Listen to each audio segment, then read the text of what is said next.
നമസ്കാരം. രാജ്യത്തിന്റെ ഭാവിയെക്കുറിച്ച് ഉത്കണ്ഠയുണ്ടെന്നും ഭരണഘടനാ മൂല്യങ്ങൾ ബോധപൂർവം തകർക്കുന്നുവെന്നും മുഖ്യമന്ത്രി പിണറായി വിജയൻ. പൗരത്വ നിയമ ഭേദഗതി നിയമം നടപ്പിലാക്കുന്നതിനെതിരെ CPIM-ന്റെ നേതൃത്വത്തിൽ ഭരണഘടനാ സംരക്ഷണ സമിതി മലപ്പുറത്ത് സംഘടിപ്പിച്ച റാലിയിൽ സംസാരിക്കുകയായിരുന്നു അദ്ദേഹം. രാജ്യം നേരിടുന്ന ഗുരുതരമായ സ്ഥിതിയാണ് ഇത്തരം പരിപാടിക്ക് കാരണമാകുന്നതെന്നും മുഖ്യമന്ത്രി വ്യക്തമാക്കി. ഭരണഘടനയെ തള്ളിപ്പറഞ്ഞ കൂട്ടരാണ് RSS. BJP ആണ് ഇപ്പോൾ കേന്ദ്രം ഭരിക്കുന്നത്. BJP RSSന്റെ അജണ്ട നടപ്പിലാക്കുകയാണ്.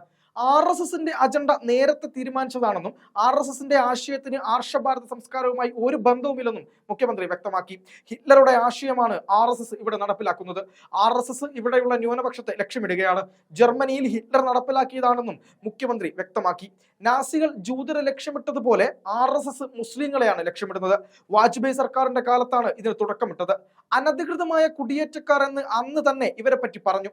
മതാടിസ്ഥാനത്തിലാണെന്ന് അന്ന് പറഞ്ഞിട്ടില്ല. അത് RSSന്റെ അജണ്ടയുടെ തുടക്കമായിരുന്നു. NRC കൊണ്ടുവന്നതും ഇതിന്റെ ഭാഗം മാത്രം. സംഘപരിവാറിന്റെ അജണ്ട വെറുപ്പിന്റെ പ്രത്യയശാസ്ത്രമാണെന്നും മുഖ്യമന്ത്രി റാലിയിൽ വ്യക്തമാക്കി. മൗലികാവകാശങ്ങളെ ഹനിക്കുന്ന ഒരു നിയമവും പാസാക്കാൻ ഇവിടെ ഒരു സർക്കാരിനും കഴിയില്ല. അത് ഭരണഘടനാ ലംഘനമാണ്. കുടിയേറ്റക്കാരെ മുസ്ലിം എന്നും അമുസ്ലിം എന്നും വേർതിരിക്കുന്നു. ഇന്ത്യ എന്ന ആശയത്തിനെതിരെയുള്ള വെല്ലുവിളിയാണിത്. ദേശീയ ജനസംഖ്യാ രജിസ്റ്റർ സെൻസസിന്റെ ഭാഗമാണെന്ന് ചിത്രീകരിക്കാൻ നോക്കി. RSS അജണ്ട നടപ്പിലാക്കില്ലെന്ന് കേരളം ഒറ്റക്കെട്ടായി പറഞ്ഞതാണെന്നും മുഖ്യമന്ത്രി ചൂണ്ടിക്കാണിച്ചു. RSSന്റെ ആശയം ഹിറ്റ്ലറുടേതും സംഘടനാ രീതി മുസോളിനിയുടേതുമാണെന്നും മുഖ്യമന്ത്രി ചൂണ്ടിക്കാണിച്ചു. മുസ്ലിങ്ങളെ രണ്ടാം കിട പൗരനാക്കി മാറ്റുന്നു.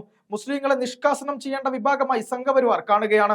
താജ്മഹലും ജുമാ മസ്ജിദും നിർമ്മിച്ചത് മുഗൾ രാജാക്കന്മാരാണെന്നും ഇന്ത്യയുടെ സ്വത്തായാണ് ഇവയെ കാണുന്നതെന്നും ഷാജഹാൻ ചക്രവർത്തിയുടെ മകൻ ദാരാ ഷിഖോവ് സംസ്കൃതം പഠിച്ച് 50 ഉപനിഷത്തുകൾ പേർഷ്യയിലേക്ക് തർജ്ജമ ചെയ്തുവെന്നും ഇതൊന്നും RSSന് അറിയില്ലേ എന്നും അദ്ദേഹം ചോദിച്ചു.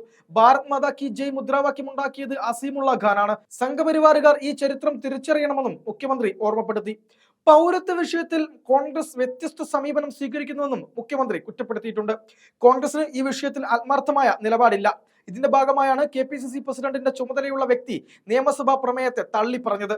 യോജിച്ച പ്രതിഷേധത്തിന് ഇല്ല എന്ന് കോൺഗ്രസ് അറിയിച്ചു. ഈ നിലപാട് ആരെയാണ് സഹായിക്കുക എന്ന് ചോദിച്ച മുഖ്യമന്ത്രി ദേശീയ തലത്തിലെ പ്രക്ഷോഭത്തിന് കോൺഗ്രസിന്റെ ഒരാളെയും കണ്ടില്ലല്ലോ എന്നും കുറ്റപ്പെടുത്തി. നേരത്തെ മാർച്ച് 22-ന് കോഴിക്കോടും 23-ന് കാസർഗോഡും പൗരത്വ ഭേദഗതി നിയമം നടപ്പിലാക്കുന്നതിനെതിരെ CPM-ന്റെ നേതൃത്വത്തിലുള്ള ഭരണഘടനാ സംരക്ഷണ സമിതി റാലികൾ സംഘടിപ്പിച്ചിരുന്നു. മലപ്പുറത്ത് നടന്ന റാലി മലബാറിലെ അവസാനത്തെ പരിപാടിയാണ്. മാർച്ച് 27-ന് കൊല്ലത്തും ഭരണഘടനാ സംരക്ഷണ സമിതി റാലി സംഘടിപ്പിച്ചേക്കും.